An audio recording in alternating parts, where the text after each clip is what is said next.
Hello students, welcome to chemistry real. आज ਦਾ ਬੇਟੇ ਆਪਣਾ ਟੌਪਿਕ ਹੈ ਗਰੁੱਪ 17 ਐਲੀਮੈਂਟਸ ਜਿਨ੍ਹਾਂ ਨੂੰ ਆਪਾਂ ਹੈਲੋਜਨਸ ਦੇ ਨਾਮ ਨਾਲ ਜਾਣਦੇ ਹਾਂ। ਹੈਲੋਜਨਸ ਦਾ ਮਤਲਬ ਹੁੰਦਾ ਹੈ ਸਾਲਟ ਫਾਰਮਿੰਗ, ਮਤਲਬ ਉਹ ਐਲੀਮੈਂਟਸ ਜਿਹੜੇ ਸਾਲਟ ਬਣਾਉਂਦੇ ਆ। ਸੋ ਹੈਲੋਜਨ ਫੈਮਿਲੀ ਯਾਨੀ ਗਰੁੱਪ 17 ਐਲੀਮੈਂਟਸ ਦੇ ਮੈਂਬਰ ਕਿਹੜੇ-ਕਿਹੜੇ ਹਨ? ਫਲੋਰੀਨ, क्लोरीन, ब्रोमीन, आयोडीन ते एस्टेटिन। जे आप फ्लोरीन की इलेक्ट्रॉनिक कॉन्फ़िगरेशन देखते हैं तो 2s2 2p5 और क्लोरीन की 3s2 3p5। इन्हां सारियां दी देखण ते आपां नूं एक चीज पता लगदी है कि इन्हां दी जनरल इलेक्ट्रॉनिक कॉन्फ़िगरेशन जिहड़ी है दैट इज ns2np5। और ns2np5 दा मतलब है कि वैलेंस इलेक्ट्रॉन 7। सो इत्थों 7 वैलेंस इलेक्ट्रॉन्स तो सानू ये पता लगता है कि इन्हां ने जे ऑक्टेट पूरा करना है तो सिर्फ इन्हां नू एक होर इलेक्ट्रॉन की लोड़ पैंदी है। तो फर्स्ट ऑफ ऑल एटॉमिक ते आयनिक रेडियाई ग्रुप 17 एलीमेंट्स से किस तरह के होंगे हैं? हैलोजन्स दे जिहड़े एटॉमिक रेडियाई है ना, वो अपने अपने पीरियड दे विच सब तो छोटा एटॉमिक रेडियस हुंदा है। जिवें दूजे पीरियड दे विच फ्लोरीन दा एटॉमिक रेडियस सब तो छोटा है, तीजे पीरियड दे विच क्लोरीन दा एटॉमिक रेडियस सब तो छोटा है। लाइकवाइज जिहड़ियां नोबल गैसेस है यानी कि ग्रुप 18 18वें ग्रुप दियां नोबल गैसेस दे जिहड़े एटॉमिक रेडियाई है वो 17वें ग्रुप दे एलीमेंट्स दे नालों लार्ज हुंदे है। इनका कारण की है कि 17वें ग्रुप तक तो आपां जिहड़े एटॉमिक रेडियाई है ना वो कोवलेंट रेडियस मेजर करते हैं ते 18वें ग्रुप दे विच क्योंकि कोवलेंट बॉन्ड बन ही नहीं पांदा, इस करके आपां 18वें ग्रुप दा वैंडरवाल रेडियस लैंदे हैं जो कि साधारण रेडियस दे नालों बड़ा हुंदा है। एज यू कैन सी कि जदों एक क्लोरीन एटम दे नाल बॉन्ड हो चुका है, मॉलिक्यूल बन जाता है, तां इन्हां दे न्यूक्लियाई दे विचकार दी दूरी दा, इस दूरी दा जे आपां हाफ कर लैंदे हैं तां ओनू आपां कहने हैं, इस अद्धे डिस्टेंस नूं आपां कहने हैं कोवलेंट रेडियस। और यही जे आपां गल करिए वैंडरवाल रेडियस दी, तो वैंडरवाल रेडियस दे विच अजिहे एटम शामिल हुंदे हैं जिवें ये आर्गन दा एटम समझ लो, जिहड़ा दूसरे आर्गन दे इस तो ज्यादा नेड़े नहीं जा सकदा। सो जिहड़े इन्हां दे न्यूक्लियाई दी दूरी है उंदा जदों हाफ करदे हैं तां इस रेडियस नूं आपां कहने हैं van der Waal radius. So van der Waal radius is always larger than covalent radius. Next is कि जिवें जिवें आपां ग्रुप दे विच डाउनवर्ड्स जाने हैं तां एटॉमिक रेडियाई और आयनिक रेडियाई वधदे हैं, क्योंकि every time we move one step down the group then a new shell is added ते as a result decrease in effective nuclear charge और इस करके साइज जिहड़ा है वो वध जांदा है। अगली करैक्टरिस्टिक प्रॉपर्टी है हैलोजन्स दी आयनाइजेशन एंथैल्पी। आयनाइजेशन एंथैल्पी वो एनर्जी हुंदी है जो किसी एटम दे विचों इलेक्ट्रॉन नू बाहर कड्ढण दे लई रिक्वायर्ड हुंदी है। हुण जिवें जिवें आपां हैलोजन च हेठां वल जाने हैं ग्रुप च साइज बड़ा हो रहा है, जिस तरह साइज बड़ा हो रहा है उस तरह आयनाइजेशन एंथैल्पी घटदी है।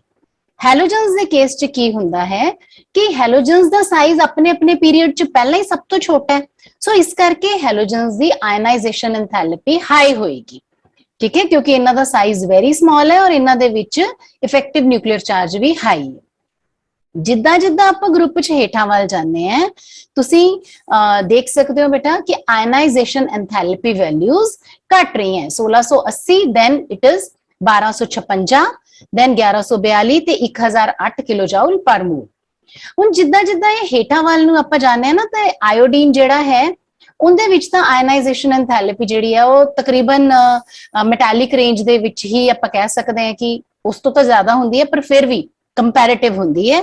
ते इसे करके आयोडीन दे क्रिस्टल जे तुसीं देखे होण तो मैटल्स दी तरह शाइन भी करदे हैं और कई बारी आयोडीन जिहड़ी है वो पॉजिटिव आयन भी फॉर्म करती है। इनका कारण है कि हैलोजन्स दे विचों सब तो घट आयनाइजेशन एंथैल्पी आयोडीन दी हुंदी है। नेक्स्ट है halogens the electron gain enthalpy. ये बहुत ही इंटरेस्टिंग इनका ट्रेंड है। इलेक्ट्रॉन गेन एंथैल्पी की हुंदी है इलेक्ट्रॉन गेन एंथैल्पी हुंदी है कि जदों किसी न्यूट्रल एटम ने एक इलेक्ट्रॉन गेन करना है तो जिन्नी एनर्जी रिलीज होएगी उन्होंने आपां कहने हैं इलेक्ट्रॉन गेन एंथैल्पी। हुण सवाल यह है कि हैलोजन्स दियां electron gain enthalpies very high क्यों हुंदी है? इलेक्ट्रॉन गेन एंथैल्पी जिहड़ी है हैलोजन्स दी हाई इस करके हुंदी है क्योंकि इन्हां कोले बाहर वाले शैल च 7 इलेक्ट्रॉन हुंदे ते इन्हां ने एक इलेक्ट्रॉन गेन करना और बड़े सौखे तरीके नाल इन्हां दा ऑक्टेट पूरा हो जाएगा। सो इन्हां दी आयनाइजेशन एंथैल्पी चाहे हाई हुंदी है पर इन्हां दी इलेक्ट्रॉन गेन एंथैल्पी जिहड़ी है हाईली नेगेटिव हुंदी है। मतलब कि इलेक्ट्रॉन गेन एंथैल्पी वो एनर्जी है जिहड़ी रिलीज होएगी जदों हैलोजन एक इलेक्ट्रॉन गेन करेगा। ओके, हुण आम तौर ते की हुंदा है कि जिहड़ी इलेक्ट्रॉन गेन एंथैल्पी है ना इनदा ट्रेंड रेगुलर होएगा भी जिवें जिवें आपां ग्रुप च डाउनवर्ड्स जाने हैं इलेक्ट्रॉन गेन एंथैल्पी आम तौर ते सारियां दी डिक्रीज हुंदी है। सो ਇੱਥੇ भी ऐदां ही एक्सपैक्टेड सी पर जे आपां वैल्यूज देखिए ਤਾਂ फ्लोरीन ਦੀ वैल्यू -333 ਤੇ क्लोरीन ਦੀ वैल्यू -349। मतलब ਜਦੋਂ फ्लोरीन एक इलेक्ट्रॉन गेन करेगा ਤਾਂ 333 किलो जाउल ਜਿਹੜਾ ਹੈ ਉਹ એનર્ਜੀ ਨਿਕਲੇਗੀ पर ਜਦੋਂ क्लोरीन एक इलेक्ट्रॉन गेन करेगी ਤਾਂ -349 ਇਹ अमाउंट ज्यादा है ना। सो यही अपना सवाल है बेटा कि fluorine the electron gain enthalpy chlorine दे नालों घट क्यों है ते फिर डाउनवर्ड्स जिहड़ी है वो ब्रोमीन दी ते आयोडीन दी घटदी क्यों जांदी है? सो इनका उत्तर यह है कि फ्लोरीन का जिहड़ा साइज है वो बहुत छोटा है, क्लोरीन का साइज बड़ा है ते ब्रोमीन आयोडीन का साइज उस तो बड़ा है। हुण छोटे जे इस fluorine they which electron density बहुत ज्यादा हाई हो जाती है। जिहड़ा आह नवा इलेक्ट्रॉन अंदर दाखल होएगा इनू स्ट्रॉन्ग रिपल्शंस मिलणगियां। एज अ रिजल्ट जिहड़ा नवा इलेक्ट्रॉन अंदर दाखल हो रहा है घट इलेक्ट्रॉन गेन एंथैल्पी रिलीज होएगी। उन्हों रिपल्शंस नवे इलेक्ट्रॉन नू इनकमिंग इलेक्ट्रॉन नू रिपल्शंस मिलन करके। क्लोरीन च यह जी रिपल्शन नहीं मिलती क्यों? क्योंकि उत्थे वॉल्यूम बड़ा है, साइज बड़ा है। सो उत्थे रिपल्सिव फोर्सेस घट मिलती हैं। बाकी ब्रोमीन और आयोडीन का तो बेटा electron gain enthalpy decreases down the group, उस दे अकॉर्डिंगली इन्हां दी भी इलेक्ट्रॉन गेन एंथैल्पी घट जाती है। हैलोजन्स की जिहड़ी विलक्षणता है वो उन्हां दी इलेक्ट्रोनेगेटिविटी तो बहुत ज्यादा झलकदी है। जिहड़े हैलोजन्स हैं ये पीरियोडिक टेबल दे सब तो ज्यादा इलेक्ट्रोनेगेटिव एलीमेंट्स दे विचों खास तौर ते फ्लोरीन ते क्लोरीन जिन्हां दी इलेक्ट्रोनेगेटिविटी वैल्यूज काफी हाई हुंदी हैं। फ्लोरीन तां मोस्ट इलेक्ट्रोनेगेटिव एलीमेंट है पीरियोडिक टेबल दे विचों। Next is melting point and boiling point of group 17 halogen family दे जिहड़े मेल्टिंग पॉइंट है ते बॉइलिंग पॉइंट है वो increase regularly down the group. क्यों? क्योंकि साइज वध रहा है ते greater van der Waal forces of attraction होंगियां जिस करके आपां कह सकते हैं कि फ्लोरीन ते क्लोरीन चाहे गैसेस हैं, ब्रोमीन लिक्विड हुंदी है क्योंकि इंटरमोलिकुलर फोर्सेस जिहड़ियां हैं वैंडरवाल फोर्सेस अट्रैक्टिव फोर्सेस वो वध गईयां और आयोडीन दे ते क्रिस्टल हुंदे आ, आयोडीन इज सॉलिड। हुण इसे तरह ही एक अपना अगला क्वेश्चन है कि जिहड़ी बॉन्ड डिसोसिएशन एंथैल्पी है हैलोजन्स दे विच वो फ्लोरीन दी घट क्यों हुंदी है, क्लोरीन दी ज्यादा क्यों हुंदी है? हुण आपां इत्थे पहला बॉन्ड डिसोसिएशन एंथैल्पी नू वैल्यूज देख लईए इन्हां दियां। जे क्लोरीन दे आपां गल करिए Cl2 दे विच मतलब जे आपां Cl और Cl बॉन्ड नू तोड़ना है तां 242 किलो जाउल आपां नू एनर्जी चाहिदी है। यही जे आपां ब्रोमीन और ब्रोमीन दे बॉन्ड नू तोड़ना है तां 192 और फ्लोरीन वाले केस दे विच बॉन्ड एंथैल्पी काफी घट गई 158, आयोडीन दे केस च 151।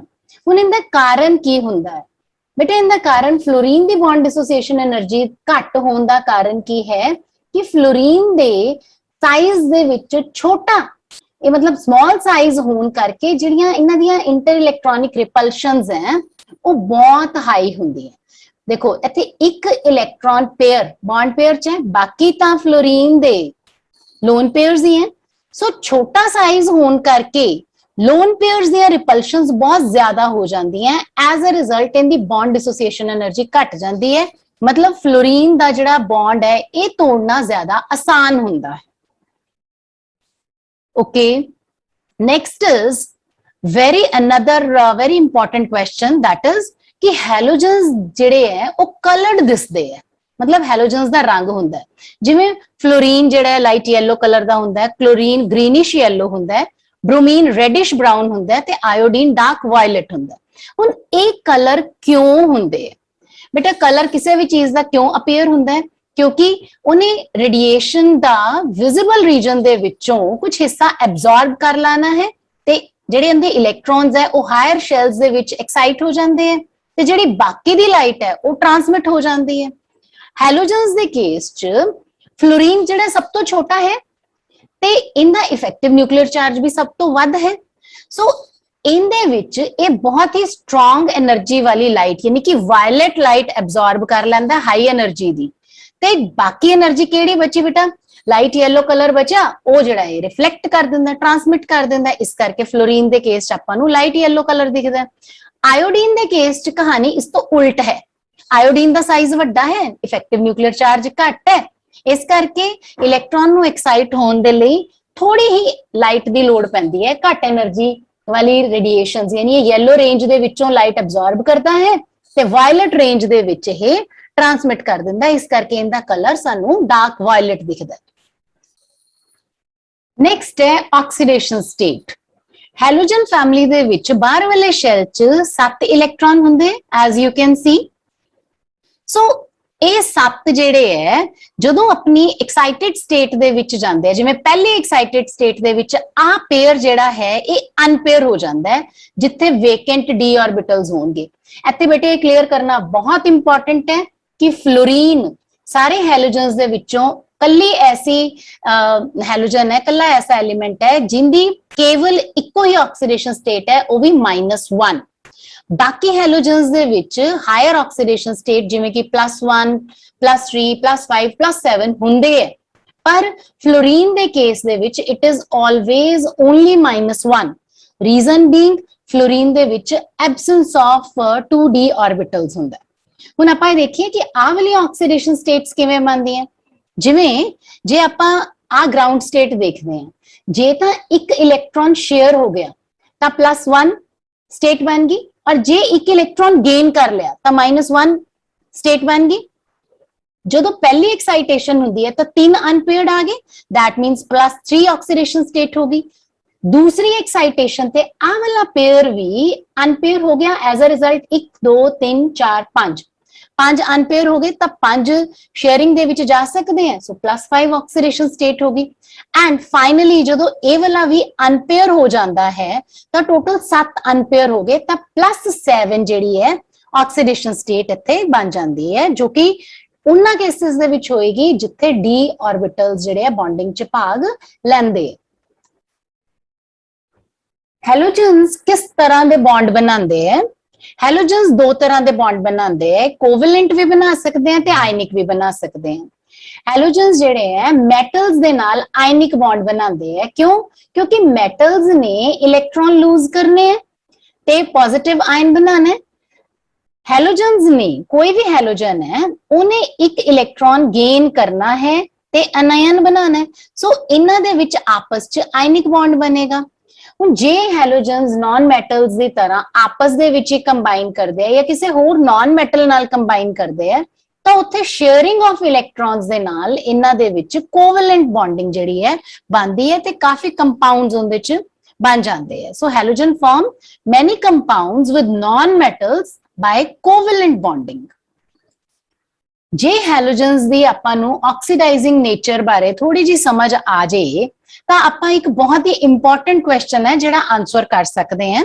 सवाल यह है कि फ्लोरीन और क्लोरीन दे विचों केड़ा बेटर ऑक्सीडाइजिंग एजेंट है? इसका उत्तर है कि फ्लोरीन एक बेटर ऑक्सीडाइजिंग एजेंट है। कारण देखो, ऑक्सीडाइजिंग एजेंट वो हुंदा है जिन्हें दूजे नूं ऑक्सीडाइज करना है ते अपने आप नूं रिड्यूस करना है, यानी अपने आप नूं एक इलेक्ट्रॉन गेन कराना है। ठीक है, सो आपां नूं सोचण ते लगदा है कि भाई फ्लोरीन दी तां इलेक्ट्रॉन गेन एंथैल्पी घट है, तां ये बेटर ऑक्सीडाइजिंग एजेंट किद्दां हो गया? बेटा ऑक्सीडाइजिंग एजेंट जिहड़ा है वो डिपेंड करदा है 3 चीजां ते। पहली चीज हुंदी है बॉन्ड डिसोसिएशन एनर्जी, दूजी हुंदी है इलेक्ट्रॉन गेन एंथैल्पी ते तीजी हुंदी है हाइड्रेशन एनर्जी। सो जिहड़ी पहली चीज है बॉन्ड डिसोसिएशन एनर्जी, मतलब फ्लोरीन मॉलिक्यूल ने फ्लोरीन एटम्स च टुटना है, ठीक है। सो ये जिहड़ी बॉन्ड डिसोसिएशन एनर्जी है ना, जे आपां कंपेयर करिए क्लोरीन दे नाल, तां फ्लोरीन दे केस च लोन पेयर रिपल्शंस करके बॉन्ड डिसोसिएशन एनर्जी घट हुंदी है, मतलब फ्लोरीन घट एनर्जी खर्च करके मॉलिक्यूल तो एटम बना लेगी, ठीक है। हुण दूजी चीज है इलेक्ट्रॉन गेन एंथैल्पी, वो आपां नूं पता है कि फ्लोरीन दी घट है पर क्लोरीन दी ज्यादा, क्लोरीन सौखे ही इलेक्ट्रॉन गेन कर लैंदी है। ओके, आ तां एनर्जी रिलीज होनी है, ये वाली एनर्जी एब्जॉर्ब होनी सी। जिहड़ी तीजी है दैट इज कि जदों पानी दे विच ही जांदा है अनायन रिएक्शन दे लिए, रिएक्शन मीडियम च तो जाना पेगा, जिहड़ी एनर्जी रिलीज हो रही है उन्होंने आपां हाइड्रेशन एनर्जी कहने हैं। फ्लोरीन दे केस च ये हाइड्रेशन एनर्जी काफी हाई हुंदी है क्लोरीन दे नालों। सो इन्हां तीन चीजां दा ओवरऑल इफेक्ट ये पैंदा है कि फ्लोरीन जिहड़ी है एक बेटर ऑक्सीडाइजिंग एजेंट की तरह रोल प्ले करती है क्लोरीन के मुकाबले। Reactivity towards hydrogen, hydrogen halogens दे नाल रिएक्ट करके हाइड्राइड नहीं बनाती है हाइड्रोजन हेलाइड। क्यों आप इत्थे हाइड्राइड क्यों नहीं कहते? क्योंकि हैलोजन ज्यादा इलेक्ट्रोनेगेटिव है दैन हाइड्रोजन, इस करके आपां नाम जिहड़ा है इन्हां फ्लोरीन हाइड्राइड दी बजाय आपां की नाम लवांगे? Hydrogen fluoride, hydrogen chloride. Likewise हुण जिहड़े हाइड्रोजन हेलाइड है इन्हां दे किहड़े-किहड़े करैक्टरिस्टिक्स हुंदे हैं? सब तो पहला करैक्टरिस्टिक है इन्हां दी सॉल्युबिलिटी। बेटा एक क्लियरली विजिबल है कि ये जिहड़े हैं हाइड्रोजन हेलाइड्स ये पानी च सॉल्युबल होंगे। क्यों?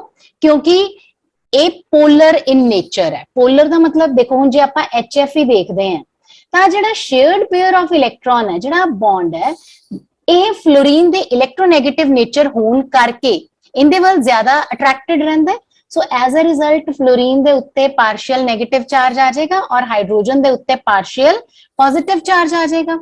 ते पानी जिहड़ा है वो भी पोलर हुंदा है। सो पोलर दे विच पोलर मॉलिक्यूल जिहड़ा है डिसॉल्व हो जाता है। So hydrogen halides are easily soluble in water because they can form hydrogen bonds with water. Okay, next है इन्हां दी फिजिकल स्टेट। हुण जिन्ने भी हाइड्रोजन हेलाइड है वो सारे गैसियस होंगे है रूम टेंपरेचर ते एक्सेप्ट HF, मतलब HF जिहड़ा है लिक्विड होंदा है। कारण की है? फिर वही कि फ्लोरीन दे कोले पार्शियल पॉजिटिव नेगेटिव चार्ज होंदा है ते हाइड्रोजन कोले पार्शियल पॉजिटिव चार्ज होंदा है, तां आपस दे विच इंटरमॉलिक्यूलर हाइड्रोजन बॉन्डिंग होण करके HF जिहड़ा है वो लिक्विड होएगा, जबकि बाकी दे हाइड्रोजन हेलाइड्स जिहड़े हैं they will be gaseous in nature. Now next is very obvious question, thermal stability। मतलब जदों इन्हां नूं गर्म किया जाता है, हाइड्रोजन हेलाइड नूं जदों गर्म किया जाता है तां किहड़ा-किहड़ा टुट जाता है ते की ऑर्डर होएगा? देखो जदों आपां HF तो HCl तो HBr तो HI वाल जाने हैं तां decreasing order of bond dissociation energy, मतलब बॉन्ड डिसोसिएशन एनर्जी HI दे केस च सब तो घट होएगी। एज अ रिजल्ट ये बॉन्ड छेती टूट जाएगा। सो इनका जिहड़ी थर्मल स्टेबिलिटी है घट होएगी। So decreasing order of thermal stability भी यही होएगा। HF थर्मली स्टेबल है पर HI थर्मली स्टेबल नहीं है। नेक्स्ट है इत्थे रिड्यूसिंग करैक्टर। जिहड़ा रिड्यूसिंग करैक्टर है उत्थे याद रखना है कि HI behave as a strong reducing agent. की कारण है इसका? रिड्यूसिंग करैक्टर जिहड़ा है ना डाउन द ग्रुप इंक्रीज कर रहा है। क्यों? क्योंकि HX बॉन्ड लेंथ वध गई ते बॉन्ड डिसोसिएशन एनर्जी घट गई, बॉन्ड का टुटना आसान हो गया। सो HI दे विचों हाइड्रोजन ईजीली निकल के किसी भी ऑर्गेनिक रिएक्शन च एज रिड्यूसिंग एजेंट एडिशन का रोल प्ले कर सकती है। जो आप क्वेश्चन कर रहे हैं वो very very very very very important question है कि HI और HF दे विचों केड़ा ज्यादा एसिडिक होएगा ते क्यों? बेटा जिहड़ी एसिडिक स्ट्रेंथ है ना वो डाउन द ग्रुप वध रही है। क्यों? क्योंकि जिहड़ी बॉन्ड डिसोसिएशन एनर्जी है वो डाउन द ग्रुप घट रही है। HI दा वाला बॉन्ड तोड़ना आसान है, जिस करके H पॉजिटिव दी रिलीज सब तो ज्यादा आसान HI दे विच हो जाती है, क्योंकि एसिड वही चीज है जेड़ा H पॉजिटिव दी रिलीज सौखे तरीके नाल कर देगा। सो HF दे मुकाबले HI बहुत ज्यादा स्ट्रॉन्ग एसिड है। नेक्स्ट क्वेश्चन कि HF जेड़ा है उनका बॉइलिंग पॉइंट हायर क्यों है? बेटा इसका आंसर आप पहला भी किया है कि HF दे विच इंटरमोलिकुलर हाइड्रोजन बॉन्डिंग होंदी है, ते जिन्नी ज्यादा इंटरमोलिकुलर हाइड्रोजन बॉन्डिंग होएगी उन्ना ही ज्यादा मेल्टिंग पॉइंट ते बॉइलिंग पॉइंट होएगा। क्यों? क्योंकि जिन्नी ज्यादा हाइड्रोजन बॉन्डिंग उन्ना सरफेस एरिया भी बढ़ जाना है। ठीक है। So next very important question is कि फ्लोरीन जेड़ी है वो सारे ग्रुप मैंबर्स दे नालों वखरा बिहेव करती है। क्यों? फ्लोरीन का बिहेवियर एनोमलस क्यों है? बेटे इनका आंसर है कि फ्लोरीन का साइज सब तो छोटा है, उनकी आयनाइजेशन एंथैल्पी सब तो ज्यादा है, और पूरे पीरियोडिक टेबल च जिहड़ी उनकी इलेक्ट्रोनेगेटिविटी है वो सब तो वध है। And last but not least कि इंदे विच खाली डी ऑर्बिटल नहीं हुंदे, it is showing absence of vacant D orbitals, जिस करके इनकी प्रॉपर्टीज एनोमलस होंगी है। सो हाइड्राइड से बाद अगला टॉपिक है हैलोजेंस ने ऑक्सो एसिड्स। फ्लोरीन केवल हाइपोफ्लोरस एसिड बनाता है ते क्लोरीन जेड़ी है हाइपोक्लोरस, क्लोरस, क्लोरिक ते परक्लोरिक, एंड ब्रोमीन जेड़ी है वो हाइपोब्रोमस, ब्रोमिक ते परब्रोमिक एसिड बनाती है। इसी तरह आयोडीन के केस दे विच भी ऑक्सो एसिड्स बनते हैं। सो क्लोरीन एक ऐसी एलिमेंट है जेड़ी +1, +3, +5 और +7 ऑक्सीडेशन स्टेट्स दे विच ऑक्सो एसिड्स जेड़े है वो बना रही है। ते इत्थे तुसी देख सकते हो सारे हैलोजन +1 ऑक्सीडेशन स्टेट दे विच हाइपोहेलस एसिड बना रहे हैं। सो आपां एसिडिक स्ट्रेंथ जो कंपेयर करनी है ना, तां इन्हां सारे halogens the different halogen in same oxidation state यानी हाइपोहेलस एसिड दी एक तां ये कंपेयर करांगे एसिडिक स्ट्रेंथ, दूजी आपां कंपेयर करांगे कि इक्को ही हैलोजन दी अलग अलग ऑक्सीडेशन स्टेट यानी क्लोरीन दे सारे ऑक्सो एसिड्स दे विचों केड़ा स्ट्रॉन्ग ऑक्सो एसिड होएगा। उस तो पहला आपां एक बारी इन्हां दे स्ट्रक्चर्स कर लईए। हुण जदों भी तुसीं ऑक्सो एसिड दा स्ट्रक्चर बनाना है ना, तो एक चीज याद रखियो कि जिस चीज का ऑक्सो एसिड बना रहे हैं उत्थे हुंदा डबल बॉन्ड O, ये तो आना ही आना है, ते एक जिहड़ा H है वो O दे नाल कनेक्टेड हुंदा है। ठीक है। सो HOCl ये पहला स्ट्रक्चर हो गया अपने को hypochloric chlorous acid, hypochlorous acid का स्ट्रक्चर बन गया। दूसरा HClO2, सो Cl दे नाल एक डबल बॉन्ड O आ गया ते एक OH आ गया। इसे तरीके नाल क्लोरिक एसिड Cl दे नाल दो डबल बॉन्ड O आ गए ते एक OH आ गया।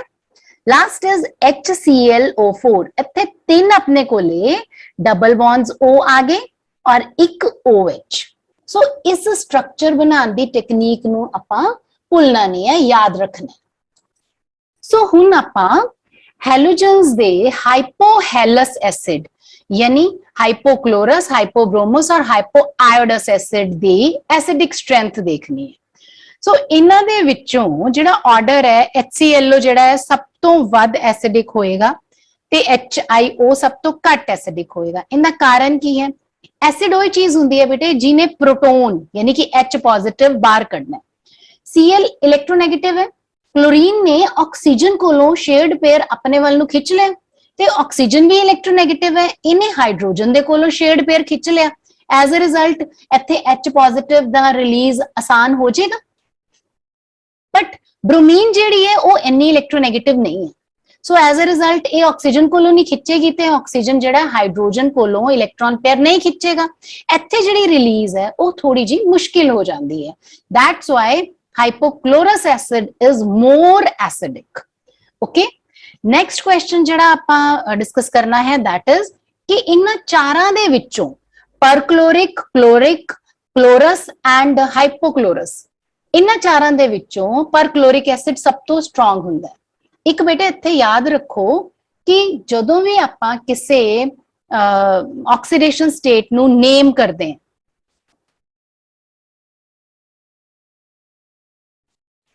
ਆਪਾਂ ਜਦੋਂ ਵੀ ਨੇਮਿੰਗ ਕਰਦੇ ਆ ਨਾ, ਜਿਹੜੀ ਲੋਅਰ ਆਕਸੀਡੇਸ਼ਨ ਸਟੇਟ ਹੁੰਦੀ ਹੈ ਉਹਦੇ ਪਿੱਛੇ OUS, ਔਰ ਜਿਹੜੀ ਹਾਇਰ ਆਕਸੀਡੇਸ਼ਨ ਸਟੇਟ ਹੁੰਦੀ ਹੈ ਉਹਦੇ ਪਿੱਛੇ ਇੱਕ, ਜਿਵੇਂ ਫੈਰਸ ਤੇ ਫੈਰਿਕ ਵੀ ਆਪਾਂ ਕਹਿ ਦਿੰਨੇ ਆ। ਸੋ ਇੱਥੇ ਜਿਹੜੀ ਆਪਣੇ ਕੋਲੇ ਕਲੋਰੀਨ ਦੀ ਆਕਸੀਡੇਸ਼ਨ ਸਟੇਟ ਹੈ, that is ਕਲੋਰਸ +3, ਕਲੋਰਿਕ ਦੇ ਵਿੱਚ +5। ਜੇ ਇਸ ਤੋਂ ਛੋਟੀ, ਕਲੋਰਸ ਤੋਂ ਛੋਟੀ ਸ਼ੋ ਕਰਨੀ ਹੈ ਤਾਂ ਹਾਈਪੋ ਵਰਡ ਅੱਗੇ ਲਗਾ ਦਾਂਗੇ, ਔਰ ਪਰ ਕਲੋਰਿਕ ਦਾ ਮਤਲਬ ਹੈ ਕਿ ਕਲੋਰਿਕ ਤੋਂ ਵੀ ਬੜੀ। ਸੋ ਇਹ ਆਪਾਂ ਯਾਦ ਰੱਖਣਾ ਹੈ ਕਿ ਨੇਮਿੰਗ ਦੇ ਵਿੱਚ ਆਪਾਂ ਕਦੀ ਵੀ ਫਾਰਮੂਲਾ ਨਾ ਭੁੱਲ ਜਾਈਏ। ਤਾਂ ਇਸ ਕਰਕੇ ਤੁਹਾਨੂੰ ਬੇਟਾ ਇਹ ਚੀਜ਼ ਇੱਥੇ ਸਮਝਾਈ ਜਾ ਰਹੀ ਹੈ ਕਿ ਇਹਨੂੰ ਆਪਣੇ ਮਾਈਂਡ 'ਚ ਫਾਰਮੂਲਾ ਜਿਹੜਾ ਹੈ ਉਹ ਸੈੱਟ ਕਰ ਲਓ ਕਿ ਇਹ ਇਸ ਤਰੀਕੇ ਨਾਲ ਅਸੀਂ OUS ਤੋਂ ਹਿੰਟ ਮਿਲ ਜਾਂਦਾ ਕਿ ਲੋਅਰ ਆਕਸੀਡੇਸ਼ਨ ਸਟੇਟ, ਔਰ IC ਤੋਂ ਹਿੰਟ ਮਿਲ ਜਾਂਦਾ ਹੈ ਹਾਇਰ ਆਕਸੀਡੇਸ਼ਨ ਸਟੇਟ ਦਾ। ਕਲੋਰਸ, ਕਲੋਰਿਕ, ਹਾਈਪੋਕਲੋਰਸ, ਪਰਕਲੋਰਿਕ, ਇਹ ਸਾਰੇ ਹੀ ਐਸਿਡ ਦੀ ਤਰ੍ਹਾਂ ਬਿਹੇਵ ਕਰਦੇ ਆ। ਮਤਲਬ ਇਹਨਾਂ ਸਾਰਿਆਂ ਦੇ ਵਿੱਚੋਂ ਇੱਕ ਪ੍ਰੋਟੋਨ H ਪੋਜ਼ਿਟਿਵ ਨਿਕਲ ਜਾਣਾ। ਦੇਖੋ ਜਦੋਂ HClO ਦੇ ਵਿੱਚੋਂ ਇੱਕ ਪ੍ਰੋਟੋਨ ਨਿਕਲਿਆ, ਵਾਟਰ ਨੇ ਉਹ ਕੈਚ ਕਰ ਲਿਆ ਤਾਂ ਹਾਈਡਰੋਨੀਅਮ ਆਇਨ ਬਣ ਗਿਆ, ਪਿੱਛੇ ਕੀ ਰਹਿ ਗਿਆ? ClO-1। ਇਸੇ ਤਰ੍ਹਾਂ ਇੱਥੋਂ ਦੀ H ਪੋਜ਼ਿਟਿਵ ਨਿਕਲਿਆ, ਜਿਹੜਾ ਵਾਟਰ ਨੇ ਕੈਚ ਕਰ ਲਿਆ ਤੇ H3O ਪੋਜ਼ਿਟਿਵ ਹਾਈਡਰੋਨੀਅਮ ਬਣ ਗਿਆ, ਤੇ ਪਿੱਛੇ ਕੀ ਬਚਿਆ? ClO2-1। ਇੱਥੇ ClO3-1, ClO4-1। ਸੋ ਹੁਣ ਜਿਹੜਾ ਧਿਆਨ ਨਾਲ ਦੇਖੋ, ਆ ਸਾਰੇ ਤਾਂ ਐਸਿਡ ਹੈ, ਇਹਨਾਂ ਚੋਂ ਤਾਂ ਪ੍ਰੋਟੋਨ ਨਿਕਲ ਰਿਹਾ, ਵਾਟਰ ਕੈਚ ਕਰ ਰਿਹਾ ਤੇ ਹਾਈਡਰੋਨੀਅਮ ਆਇਨ ਬਣ ਰਿਹਾ। ਇਹ ਸਾਰਿਆਂ ਦੇ ਵਿੱਚੋਂ ਕਿਹੜਾ ਸਟਰੋਂਗ ਹੋਏਗਾ? ਸਟਰੋਂਗ ਐਸਿਡ ਉਹ ਹੋਏਗਾ ਜਿੰਦਾ ਕੰਜੂਗੇਟ ਬੇਸ ਵੀਕ ਹੋਏਗਾ। ਸੋ ਵੀਕੈਸਟ ਕੰਜੂਗੇਟ ਬੇਸ ਬੇਟੇ ClO4-1 ਹੈ। ਕਿਉਂ ਇਹ ਵੀਕੈਸਟ ਕੰਜੂਗੇਟ ਬੇਸ ਕਿਉਂ ਹੈ? ਕਿਉਂਕਿ ਇਹਦੇ ਤੇ ਜਿਹੜਾ ਨੈਗੇਟਿਵ ਚਾਰਜ ਹੈ ਨਾ, ਉਹ ਕੁੱਲ ਮਿਲਾ ਕੇ 5 ਐਟਮਸ ਦੇ ਉੱਤੇ ਫੈਲਿਆ ਹੋਇਆ ਹੈ। ਸੋ ਇਲੈਕਟ੍ਰੋਨ ਡਿਸਪਰਸਲ ਬਹੁਤ ਜ਼ਿਆਦਾ ਹੋ ਗਿਆ, ਰੈਜ਼ੋਨੈਂਸ ਸਟੇਬਲਾਈਜ਼ਡ ਹੋ ਜਾਏਗਾ ਇਹ। So as a result it will not be able to behave as a base. So it is weakest conjugate base. As a result, ਜਿਹੜਾ ਇਹਦਾ conjugate acid ਹੋਏਗਾ that will be strong. Every weak base has a strong conjugate acid and every strong acid has a weak conjugate base. So ਇਸ ਕਰਕੇ HClO4 ਸਾਰਿਆਂ ਦੇ ਵਿੱਚੋਂ ਜ਼ਿਆਦਾ strong acid ਹੈ। ਹੁਣ ਜੇ ਕੋਈ ਇੱਕ ਸਵਾਲ ਤੁਹਾਨੂੰ ਕਿਹਾ ਜਾਵੇ ਨਾ ਵੀ ਪੇਪਰ ਦੇ ਲਈ ਸਭ ਤੋਂ ਇੰਪੋਰਟੈਂਟ ਸਵਾਲ ਜਿਹੜਾ 17th ਗਰੁੱਪ ਚੋਂ ਆਣਾ ਹੈ, ਤਾਂ ਬੇਟਾ ਉਹ ਹੈ ਇੰਟਰਹੈਲੋਜਨ ਕੰਪਾਊਂਡਸ। ਇੰਟਰਹੈਲੋਜਨ ਕੰਪਾਊਂਡ ਕੀ ਹੁੰਦੇ ਆ? ਜਦੋਂ ਦੋ ਅਲੱਗ-ਅਲੱਗ ਤਰ੍ਹਾਂ ਦੇ ਹੈਲੋਜਨ ਐਟਮਸ ਮਿਲ ਕੇ ਆਪਸ ਦੇ ਵਿੱਚ ਮੋਲੀਕਿਊਲ ਬਣਾਉਣ ਤਾਂ ਉਹਨੂੰ ਆਪਾਂ ਕਹਿੰਦੇ ਆ ਇੰਟਰਹੈਲੋਜਨ ਕੰਪਾਊਂਡ। ਦੇਖੋ ਮੰਨ ਲਓ ਕਲੋਰੀਨ ਨੇ ਫਲੋਰੀਨ ਦੇ ਨਾਲ बॉन्ड बनाया ਤਾਂ ਆ ਬਣ ਗਿਆ FCl। ਜੇ ਇਹੀ ਕਲੋਰੀਨ ਦੇ ਨਾਲ ਕੰਬਾਈਨ ਕਰ ਰਹੀ ਹੈ ਤਾਂ Cl2 ਬਣਿਆ। ਸੋ ਜਦੋਂ same type of halogen atom combine ਕਰ ਰਹੇ ਆ that is ਹੈਲੋਜਨ ਮੋਲੀਕਿਊਲ। ਪਰ ਜਦੋਂ ਅਲੱਗ-ਅਲੱਗ ਹੈਲੋਜਨ ਆਪਸ ਚ ਐਟਮ ਦੋ ਕੰਬਾਈਨ ਕਰਕੇ ਮੋਲੀਕਿਊਲ ਬਣਾਉਂਦੇ ਆ ਤਾਂ ਉਹਨੂੰ ਆਪਾਂ ਕਹਿੰਦੇ ਆ ਇੰਟਰਹੈਲੋਜਨ ਕੰਪਾਊਂਡ। ਔਰ ਇੰਟਰਹੈਲੋਜਨ ਕੰਪਾਊਂਡ ਜਿਹੜੇ ਆ ਨਾ ਆਪਾਂ ਸਿੰਬਲਾਈਜ਼ ਕਰਦੇ ਆ as XX-, XX-3, XX-5, XX-7। ਇਨਦੇ ਵਿੱਚ ਜਿਹੜਾ X ਹੈ ਉਹ ਲਾਰਜ ਸਾਈਜ਼ ਦਾ ਹੈ ਔਰ ਜਿਹੜਾ ਵੀ X- ਹੈ ਉਹ ਛੋਟੇ ਸਾਈਜ਼ ਦਾ ਹੈਲੋਜਨ ਐਟਮ ਹੋਊਗਾ। ਮਤਲਬ ਇੱਕ ਵੱਡਾ ਹੈਲੋਜਨ ਇੱਕ ਛੋਟੇ ਹੈਲੋਜਨ ਦੇ ਨਾਲ ਜੁੜਿਆ ਹੋਇਆ ਹੈ। ਸੋ ਇੱਥੇ ਬੇਟੇ ਇਦਾਂ ਦਾ ਸਵਾਲ ਵੀ ਪੁੱਛ ਲੈਂਦੇ ਆ ਕਿ ਆਇਓਡੀਨ ਜਿਹੜਾ ਹੈ ਉਹ ਬੜਾ ਹੈਲੋਜਨ ਹੈ ਤੇ ਇਸ ਕਰਕੇ ਉਹ ਛੋਟੇ ਹੈਲੋਜਨ ਫਲੋਰੀਨ ਦੇ ਨਾਲ ਬੌਂਡ ਬਣਾ ਸਕਦਾ ਹੈ ਤੇ IF7 ਇੱਕ ਪਪੂਲਰ ਐਗਜ਼ਾਮਪਲ ਹੈ ਇੰਟਰਹੈਲੋਜਨ ਕੰਪਾਊਂਡਸ ਦੀ। ਤੇ ਇੰਟਰਹੈਲੋਜਨ ਕੰਪਾਊਂਡਸ ਜਿਹੜੇ ਹੈ ਨਾ ਇਹ ਹੈਲੋਜਨਸ ਦੇ ਨਾਲੋਂ ਮੋਰ ਰਿਐਕਟਿਵ ਹੁੰਦੇ ਹੈ। ਕਾਰਨ ਕੀ ਹੈ? why they are more reactive than halogens? ਬੇਟਾ ਇਹਦਾ ਸਿੱਧਾ ਜਿਹਾ ਕਾਰਨ ਹੈ ਕਿ X और X ਬੌਂਡ ਨੂੰ ਤੋੜਨਾ ਮੁਸ਼ਕਿਲ ਹੈ ਪਰ X और X- ਬੌਂਡ ਨੂੰ ਤੋੜਨਾ ਆਸਾਨ ਹੈ। ਕਾਰਨ ਕਿਉਂ? ਕਿਉਂਕਿ ਇਹਨਾਂ ਦੇ ਸਾਈਜ਼ ਵੱਖਰੇ ਵੱਖਰੇ ਹੈ, ਇਹਨਾਂ ਦਾ ਓਵਰਲੈਪ ਇੰਨਾ ਇਫੈਕਟਿਵ ਹੋ ਹੀ ਨਹੀਂ ਸਕਦਾ। ਸੋ ਇਹਨਾਂ ਦੀ ਬੌਂਡ ਡਿਸੋਸੀਏਸ਼ਨ એનર્ਜੀ ਘੱਟ ਹੁੰਦੀ ਹੈ, ਇਹਨਾਂ ਦਾ ਬੌਂਡ ਵੀਕ ਹੁੰਦਾ ਹੈ, ਪਰ ਜਿਹੜਾ XX ਬੌਂਡ ਹੈ ਇਹ ਤੋੜਨਾ ਆਸਾਨ ਹੁੰਦਾ ਹੈ ਆਮ ਤੌਰ ਤੇ। ਜੇ ਫਲੋਰੀਨ ਦਾ ਕੇਸ ਦੇਖੀਏ ਨਾ ਤਾਂ ਬੇਟੇ ਉਹ ਇੱਕ ਐਕਸੈਪਸ਼ਨ ਹੈ, ਫਲੋਰੀਨ ਦੇ ਵਿੱਚ ਇਹ ਬੌਂਡ ਤੋੜਨਾ ਮੁਸ਼ਕਿਲ ਹੁੰਦਾ ਹੈ ਬਟ ਬਾਕੀ ਹੈਲੋਜਨਸ ਦੇ ਕੇਸ 'ਚ ਜਿਹੜਾ ਹੈ XX- ਬੌਂਡ ਤੋੜਨਾ ਆਸਾਨ ਹੈ ਤੇ ਬਾਕੀ ਹੈਲੋਜਨਸ ਜਿਵੇਂ Cl ਹੈ ਉੱਥੇ ਕੰਪੈरेटिवली XX ਡੈਸ਼ ਦੇ ਨਾਲ ਜੇ ਕੰਪੇਅਰ ਕੀਤਾ ਜਾਵੇ ਤਾਂ XX ਡੈਸ਼ ਬੌਂਡ ਨੂੰ ਤੋੜਨਾ ਆਸਾਨ ਹੈ। ਸੋ ਇੰਟਰ ਹੈਲੋਜਨ ਕੰਪਾਊਂਡਸ ਜਿਹੜੇ ਹੈ ਹੈਲੋਜਨਸ ਦੇ ਨਾਲੋਂ ਜ਼ਿਆਦਾ ਰਿਐਕਟਿਵ ਹੁੰਦੇ ਹੈ। ਕਿਉਂ? ਕਿਉਂਕਿ XX ਡੈਸ਼ ਬੌਂਡ ਜਿਹੜਾ ਹੈ ਵੀਕਰ ਹੈ। So they are more reactive than halogens. ਬੇਟਾ ਬਹੁਤ ਹੀ ਇੰਪॉर्टेंट सवाल है। नेक्स्ट आंदे हैं कि ਜਿਹੜੇ ਇੰਟਰ ਹੈਲੋਜਨ ਕੰਪਾਊਂਡਸ ਬਣਦੇ ਆ ਨਾ ਉਹਨਾਂ ਦੀ ਆਪਾਂ ਜਿਓਮੈਟਰੀਜ਼ ਦੱਸਣੀ ਹੈ ਤੇ ਉਹ ਹਾਈਬ੍ਰਿਡਾਈਜੇਸ਼ਨ ਦੇ ਬੇਸਿਸ ਤੇ ਆਪਾਂ ਕਿਵੇਂ ਐਕਸਪਲੇਨ ਕਰਾਂਗੇ। ਬੇਟਾ ਇਹ ਹਾਈਬ੍ਰਿਡਾਈਜੇਸ਼ਨ ਤੇ ਇੱਕ ਵੀਡੀਓ ਪਹਿਲਾਂ ਹੀ ਬਣਾਇਆ ਜਾ ਚੁੱਕਾ ਹੈ ਜਿੱਥੇ ਪੁਆਇੰਟ ਕਵਰ ਕੀਤੇ ਜਾ ਚੁੱਕੇ ਹਨ। ਮੈਂ ਤੁਹਾਨੂੰ ਇੱਕ ਐਗਜ਼ਾਮਪਲ ਸੇ ਇੱਕ ਸਮਝਾ ਦਿੰਨੀ ਹੈ। For more details you can refer to video named hybridization. ਇਹ ਬੇਟਾ +1 ਦੇ ਪਲੇਲਿਸਟ ਕੈਮੀਕਲ ਬੌਂਡਿੰਗ ਦੇ ਵਿੱਚ ਹੋਏਗੀ। ਸੋ ਉੱਥੋਂ ਤੁਸੀਂ ਇਹਨੂੰ ਇੱਕ ਵਾਰੀ ਦੇਖ ਸਕਦੇ ਹੋ ਇਸ ਵੀਡੀਓ ਨੂੰ। ਹੁਣ ਆਪਾਂ ClF3 ਦੀ ਜੇ ਗੱਲ ਕਰੀਏ, ਕਲੋਰੀਨ ਦੇ ਬਾਹਰ ਵਾਲੇ ਸ਼ੈਲ ਦੇ ਵਿੱਚ 7 ਇਲੈਕਟ੍ਰੋਨਸ ਹੁੰਦੇ ਆ ਜਿਹੜੇ ਕਿ ਕੁਝ ਇਸ ਤਰੀਕੇ ਦੇ ਨਾਲ ਪੇਅਰਡ ਪੋਜੀਸ਼ਨ ਦੇ ਵਿੱਚ 6 ਹੋ ਗਏ। ਆ S ਦੇ ਵਿੱਚ ਹੈ S2 ਔਰ ਆਹ P5। ਹੁਣ ਜੇ ਆਪਾਂ ਇੱਥੇ 3 ਫਲੋਰੀਨ ਲਗਾਣੀ ਹੈ ਸੋ ਇਹਨੂੰ ਅਨਪੇਅਰ ਹੋਣਾ ਪਏਗਾ। ਸੋ ਜਦੋਂ ਇਹ ਅਨਪੇਅਰ ਹੋਏਗਾ ਤਾਂ ਪਿੱਛੇ ਕਿੰਨੇ ਲੋਨ पेयर रह गए? 2 लोन पेयर रह गए, 3 बॉन्ड पेयर बन जाएंगे। सो 2 लोन पेयर और 3 बॉन्ड पेयर्स ਜਿਹੜੇ ਹੈ ਇਸ ਤਰ੍ਹਾਂ ਦੀ ਸ਼ੇਪ ਨੂੰ ਆਪਾਂ ਕਹਿੰਦੇ ਆ टी शेप। ਜਿਓਮੈਟਰੀ ਦਾ ਨਾਮ ਹੈ ट्रायगोनल बायपिरामिडल और हाइब्रिडाइजेशन ਕਿਹੜੀ ਹੋਏਗੀ? S ਤਾਂ ਹੈਗੀ ਹੈ, P3 ਹੋ ਗਏ ਤੇ ਨਾਲ D। ਸੋ sp3 ਹਾਈਬ੍ਰਿਡਾਈजेशन ਇਹਦੇ ਵਿੱਚ ਇਨਵੋਲਵਡ ਹੋਏਗੀ। ਸੋ ਲਾਈਕਵਾਈਜ਼ ਤੁਸੀਂ BRF5, IF7 and ICl4 negative ਇਹਨਾਂ ਦੀ ਵੀ ਜਿਓਮੈਟਰੀਜ਼ ਜਿਹੜੇ ਹੈ ਹਾਈਬ੍ਰਿਡਾਈजेशन ਇੱਥੋਂ ਦੀ ਸਟੱਡੀ ਕਰ ਸਕਦੇ ਹੋ। ਇੰਟਰ ਹੈਲੋਜਨਸ ਕੰਪਾਊਂਡ ਜਿਹੜੇ ਹੈ ਉਹ ਕਿੱਥੇ ਇਸਤੇਮਾਲ ਕੀਤੇ ਜਾਂਦੇ ਹੈ? ਬੇਟਾ ਕਿਤੇ ਵੀ ਜਦੋਂ ਆਪਾਂ ਕਿਸੇ ਚੀਜ਼ ਨੂੰ ਹੈਲੋਜਨੇਟ ਕਰਨਾ ਮਤਲਬ ਉਹਦੇ ਵਿੱਚ ਹੈਲੋਜਨ ਐਟਮ ਇੰਟਰੋਡਿਊਸ ਕਰਨਾ ਹੈ ਤਾਂ ਉੱਥੇ ਇੰਟਰ ਹੈਲੋਜਨ ਕੰਪਾਊਂਡ ਵਰਤੇ ਜਾਂਦੇ ਹੈ। ਮੰਨ ਲਓ ਕਿਸੇ ਕੰਪਾਊਂਡ ਦੇ ਵਿੱਚ ਆਪਾਂ ਫਲੋਰੀਨ ਪਾਣੀ ਹੈ, ਸਪੋਜ਼ ਯੂਰੇਨੀਅਮ ਦੇ ਵਿੱਚ ਆਪਾਂ ਫਲੋਰੀਨ ਪਾਣੀ ਹੈ ਤਾਂ ਇੱਥੇ प्योर F2 इस्तेमाल करने की बजाय जे ClF3 इस्तेमाल करते हैं ना तो बॉन्ड ब्रेक इजीली हो जाएगा, फ्लोरीन इजीली यूरेनियम ਨੂੰ अवेलेबल हो जाएगी।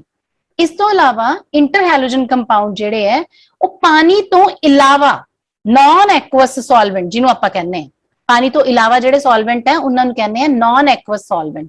ਉਹਨਾਂ ਦੇ ਤੌਰ ਤੇ ਇਹ ਇੰਟਰ ਹੈਲੋਜਨਸ ਜਿਹੜੇ ਹੈ ਵਰਤੇ ਜਾਂਦੇ ਆ। अगली इंपॉर्टेंट चीज हैलोजन फैमिली ਦੇ ਵਿੱਚ ਆਪਾਂ ਜੋ ਦੇਖਦੇ ਆ ਨਾ that is pseudo halide ion। pseudo ਦਾ ਮਤਲਬ ਹੁੰਦਾ ਹੈ ਝੂਠਾ। ਸੋ halide ion ਜੈਸੇ ਆਇਨ ਜਿਨ੍ਹਾਂ ਦੇ ਗੁਣ halide ion ਜੈਸੇ ਹੋਣ ਔਰ ਇਹਨਾਂ ਦੇ ਵਿੱਚ ਅਕਸਰ ਨਾਈਟ੍ਰੋਜਨ ਹੁੰਦੀ ਹੈ, ਐਟਲੀਸਟ ਇੱਕ ਐਟਮ ਨਾਈਟ੍ਰੋਜਨ ਦਾ ਹੁੰਦਾ ਹੈ। ਅਜਿਹੇ 네ਗੇਟਿਵ ਆਇਨਸ ਨੂੰ ਆਪਾਂ ਕਹਿੰਦੇ ਆ pseudo halide ions। ਜਿਵੇਂ CN 네ਗੇਟਿਵ ਸਾਇਨਾਈਡ ਆਇਨ ਹੋ ਗਿਆ, थायोसाइनेट हो गया या साइनेट हो गया। ਜਦੋਂ ਇਹਨਾਂ ਦਾ ਡਾਈਮਰ ਮਤਲਬ ਦੋ ਸਾਇਨਾਈਡ ਆਇਨ ਜੁੜ ਗਏ, ਜਦੋਂ ਇਹਨਾਂ ਦਾ ਡਾਈਮਰ ਬਣਦਾ ਹੈ ਨਾ ਤਾਂ ਸੂਡੋ ਹੈਲੋਜਨ ਦੀ ਤਰ੍ਹਾਂ ਬਿਹੇਵ ਕਰੇਗਾ। ਲਾਈਕ CN2 ਸਾਇਨਾਈਡ ਆਇਨ ਦਾ ਡਾਈਮਰ ਹੈ, SCN2 ਥਾਇਓਸਾਇਨੋਜਨ ਕਹਿ ਦਿੰਨੇ ਆ ਇਹਨੂੰ ਆਪਾਂ, OCN ਆਕਸੀਸਾਇਨੋਜਨ ਕਹਿ ਦਿੰਨੇ ਆ। ਸੋ ਸਾਇਨੋਜਨਸ ਜਿਹੜੇ ਹੈ ਜਾਂ ਹੈਲੋਜਨਸ ਦੇ ਜਿਹੜੇ ਆਪਾਂ ਡੁਪਲੀਕੇਟ ਕਹਿ ਸਕਦੇ ਹਾਂ ਜਿਹੜੇ ਹੈਲੋਜਨ ਨਹੀਂ ਹੈਗੇ ਪਰ ਹੈਲੋਜਨ ਦੀ ਤਰ੍ਹਾਂ ਬਿਹੇਵ ਕਰਦੇ ਆ ਉਹਨਾਂ ਨੂੰ ਆਪਾਂ ਕਹਿੰਦੇ ਆ ਸੂਡੋ ਹੈਲੋਜਨਸ। ਹੁਣ ਬਿਟੇ ਆਪਾਂ ਹੈਲੋਜਨਸ ਦੇ ਵਿੱਚੋਂ ਇੱਕ ਇੰਪॉर्टेंट ਹੈਲੋਜਨ ਕਲੋਰੀਨ ਦੇ ਬਾਰੇ ਸਟੱਡੀ ਕਰਨਾ ਹੈ। ਕਲੋਰੀਨ ਦੀ ਡਿਸਕਵਰੀ ਸਕੀਲ ਨਾਮ ਦੇ ਸਾਇੰਟਿਸਟ ਨੇ MnO2 ਤੇ HCl ਦਾ ਐਕਸ਼ਨ ਦੇਖਦੇ ਹੋਏ ਕੀਤੀ ਸੀ ਤੇ ਡੇਵੀ ਨਾਮ ਦੇ ਸਾਇੰਟਿਸਟ ਨੇ ਇਹਦੇ ਹਰੇ ਰੰਗ ਤੋਂ ਇਹਦਾ ਕਲੋਰੋਸ ਵਰਡ ਤੋਂ ਨਾਮ ਸੁਜੈਸਟ ਕੀਤਾ ਕਲੋਰੀਨ। ਸੋ ਇਹਦੀ ਪ੍ਰੈਪਰੇਸ਼ਨ ਜਿਹੜੀ ਹੈ ਉਹ ਦੋ ਤਰੀਕੇ ਨਾਲ ਹੋ ਸਕਦੀ ਹੈ। ਇੱਕ ਤਾਂ ਹੈ ਜਿਵੇਂ ਸਕੀਲ ਨੇ ਹੀ ਡਿਸਕਵਰ ਕੀਤਾ ਸੀਗਾ ਕਿ MnO2 ਔਰ HCl ਦਾ ਐਕਸ਼ਨ ਕਰਦੇ ਆ ਤਾਂ ਉਦੋਂ ਕਲੋਰੀਨ ਪ੍ਰੋਡਿਊਸ ਹੁੰਦੀ ਹੈ। ਦੂਸਰਾ ਹੈ ਕਿ ਜੇ HCl ਦਾ KMnO4 ਤੇ ਐਕਸ਼ਨ ਸਟੱਡੀ ਕਰਦੇ ਆ ਉਦੋਂ ਵੀ ਕਲੋਰੀਨ ਇਜ਼ ਪ੍ਰੋਡਿਊਸਡ। ਨੈਕਸਟ ਹੈ ਇੰਡਸਟਰੀਅਲ ਪ੍ਰੈਪਰੇਸ਼ਨ ਜਿੰਦੇ ਵਿੱਚ ਆਪਾਂ HCl ਨੂੰ ਆਕਸੀਡਾਈਜ਼ ਕਰਦੇ ਆ in presence of atmospheric oxygen in presence of CuCl2 जिथे अपने कोले क्लोरीन ऑब्टेन हो जाता है। दूसरा मैथड है जो कंसनट्रेटेड ब्राइन सोल्यूशन यानी NaCl दा इलेक्ट्रोलिसिस किया जाता है तां अपने कोले एनोड दे उत्ते क्लोरीन गैस ऑब्टेन हुंदी है। क्लोरीन दी मेन प्रॉपर्टीज केड़ी है? ग्रीनिश येलो कलर हुंदा है ते इनदी पंजेंट जी स्मैल हुंदी है। ये हवा तो भारी हुंदी है, पानी दे विच सॉल्युबलाइज हो जाती है, मैटल और नॉन मैटल दोनों नाल ही रिएक्ट करके क्लोराइड्स बनाती है। जिवें आपां एल्यूमीनियम, सोडियम, आयरन ये मैटल्स दे एग्जांपल ले ले, इन्हां दे क्लोराइड बन गए। और फास्फोरस और सल्फर वर्गे नॉन मैटल्स दे नाल भी ये क्लोराइड बनाती है। इनके जिहड़े यूजेस हैं उन्हां दे विच मेन यूज है एक तो ब्लीचिंग दा, वुड पल्प ਨੂੰ ਜੇ ਬਲੀਚ ਕਰਨਾ ਜਾਂ ਕਾਟਨ ਟੈਕਸਟਾਈਲ ਵਗੈਰਾ ਦੇ ਵਿੱਚ ਬਲੀਚਿੰਗ ਏਜੰਟ ਦੇ ਤੌਰ ਤੇ ਇਸਤੇਮਾਲ ਕੀਤਾ ਜਾਂਦਾ ਹੈ। ਗੋਲਡ ਪਲੈਟੀਨਮ ਦੀ ਐਕਸਟ੍ਰੈਕਸ਼ਨ ਚ ਇਸਤੇਮਾਲ ਕੀਤਾ ਜਾਂਦਾ ਹੈ। CCl4 DDT ਕਲੋਰੋਫਾਰਮ ਇਹਨਾਂ ਦੀ ਮੈਨੂਫੈਕਚਰਿੰਗ ਦੇ ਵਿੱਚ। ਜੇ ਆਪਾਂ ਡਰਿੰਕਿੰਗ ਵਾਟਰ ਨੂੰ ਸਟਰਲਾਈਜ਼ ਕਰਨਾ ਹੈ ਤਾਂ ਉਹਦੇ ਲਈ ਵੀ ਕਲੋਰੀਨ ਇਸਤੇਮਾਲ ਹੁੰਦੀ ਹੈ। ਇਸ ਤੋਂ ਇਲਾਵਾ ਕਈ ਫॉस्जीन वर्गियां जहरीलियां गैसां दे प्रेपरेशन दे विच भी क्लोरीन इस्तेमाल हुंदी है, चाहे वो टीयर गैस हो जाए या मस्टर्ड गैस हो जाए, क्लोरीन उन्हां दा इंपॉर्टेंट पार्ट है। सो क्लोरीन जिहड़ी है वो हाइड्रोजन दे नाल या ऐसे कंपाउंड्स दे नाल बड़ी जल्दी रिएक्ट करदी है जिन्हां दे विच हाइड्रोजन होवे। As you can see here chlorine दा अमोनिया दे नाल रिएक्शन काफी पॉपुलर है, अमोनियम क्लोराइड बनता है और एक्सेस जो क्लोरीन पास की जाती है तो NCl3 भी बन जाता है। नेक्स्ट है कि क्लोरीन अल्कली दे नाल जे ता अल्कली कोल्ड एंड डिल्यूट है तो बनेगा NaCl और NaOCl सोडियम हाइपोक्लोराइट, और जे हॉट एंड कंसनट्रेटेड है तो it will be sodium chloride. I hope students कि हैलोजेंस जिहड़े हैं अज तुहानू अच्छे तरीके नाल समझ लग गए होणगे। प्लीज नोट इट कि हैलोजेंस दे विच इन्हां दे ऑक्सो एसिड्स दी स्ट्रेंथ, इन्हां दे हाइड्राइड्स दी स्ट्रेंथ, एसिडिक स्ट्रेंथ वो बहुत ही इंपॉर्टेंट क्वेश्चंस हैं। इस तो इलावा इंटर हैलोजेंस और स्यूडो हैलोजेंस ये भी दो इंपॉर्टेंट टॉपिक्स हैं ते इन्हां तो क्वेश्चन जिहड़े हैं वो पूछे जा सकते हैं एग्जाम दे विच। नोट्स तुसी डिस्क्रिप्शन बॉक्स च बेटा ले सकते हो। Thank you for watching.